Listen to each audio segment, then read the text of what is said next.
مسلمانوں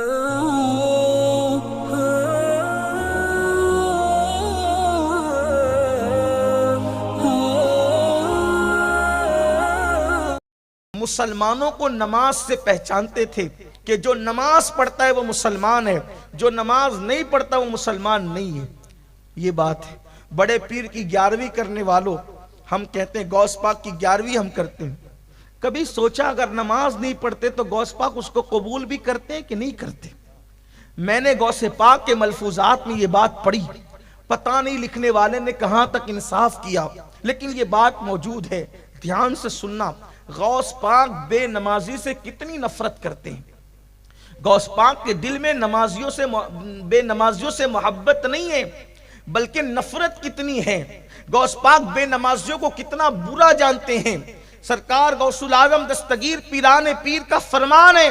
فرماتے ہیں اگر تم رستہ چل رہے ہو، رستے سے آ رہے ہو اور تمہارے پاس راستے میں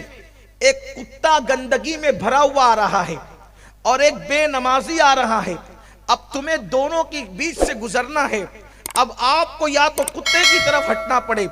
یا تو بے نمازی کی طرف ہٹنا پڑے، تو تم ہٹو گے کدھر؟ وہ فرماتے ہیں جو گندگی میں بھرا ہوا کتا ہے اس کی طرف ہٹ جانا، مگر بے نمازی کی طرف مت ہٹنا، اس لیے کہ کتے کی جو نجاست ہے اگر وہ تمہارے جسم پہ لگ گئی تو اس کو آپ تھوڑے سے پانی سے دھل کر پاک ہو جاؤ گے، لیکن بے نمازی کی نحوست اگر تم پر پڑ گئی تو اس کو دنیا کے کوئی سمندر کا پانی دھو نہیں سکے گا۔ آپ مجھے بتائیں کہ بے نمازی سے اتنی نفرت غوث پاک کر رہے ہیں اور ہم لوگ مسجدوں کو ویران کر چکے ہیں، ہمارے پاس نماز کے لیے وقت نہیں ہے، دوستوں کے لیے ٹائم، ماں باپ کے لیے ٹائم، کھیل کود کے لیے ٹائم، جوا کھیلنے کے لیے ٹائم، شراب کے اڈوں پہ جانے کے لیے ٹائم، فلمیں دیکھنے کے لیے ٹائم۔ جس رب نے زندگی دی، جس رب نے دولت دی، جس رب نے قوت دی، جس رب نے بولنے کی زبان دی، جس رب نے دیکھنے کی آنکھیں دی، جس رب نے سب کچھ دیا، دھوکہ دینے والے لوگوں کے لیے ہم نے اتنا وقت دیا، لیکن اس اللہ کے لیے جس نے ہر نعمت ہمیں دی اس اللہ کے لیے ٹائم نہیں۔ آج مسلمان دھڑلے سے کہتا ہے مولانا ٹائم نہیں ملتا نماز کے لیے، واٹس ایپ چیک کرنے کے لیے نماز ہے، واٹس ایپ چیک کرنے کے لیے وقت ہے، فیس بک کے لیے وقت ہے، یوٹیوب کے لیے وقت ہے، کیرم کھیلنے کے لیے وقت ہے، تاش کے پتے کھیلنے کے لیے وقت ہے، ادھر ادھر بیٹھ کر کسی کی غیبت کرنے کے لیے وقت ہے، اللہ کی نماز کے لیے وقت نہیں ہے، اللہ کی عبادت کے لیے وقت نہیں ہے۔ سوچو اس غلام کا حشر کیا ہوگا جو اپنے آقا کی بارگاہ میں حاضر ہونے کے لیے وقت نہیں دیتا۔ جس رب نے سب کچھ دیا اس رب کے لیے ٹائم نہیں اپنے پاس۔ انجام کیا ہوگا؟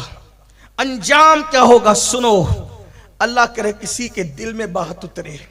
اپنے حال پہ رحم کر لو، اس سے پہلے کہ ہماری نماز جنازہ پڑھی جائے نمازی بن جاؤ،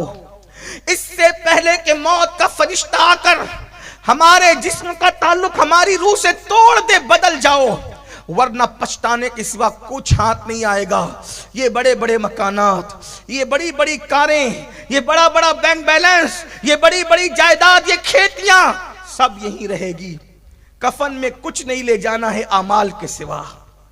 جو کفن میں لے جانا ہے اس کے لیے ٹائم نہیں، جو یہاں پڑی رہ جانا ہے اس کے لیے رات دن محنت، جھوٹ بول بول کے مال کما رہے ہیں، ناپ تول میں کمیاں کر رہے ہیں، لاٹریاں کھیل رہے ہیں، جوا کھیل رہے ہیں، سود کھا رہے ہیں، جو سب چھوڑ کر جانا ہے اس کے لیے رات دن محنت،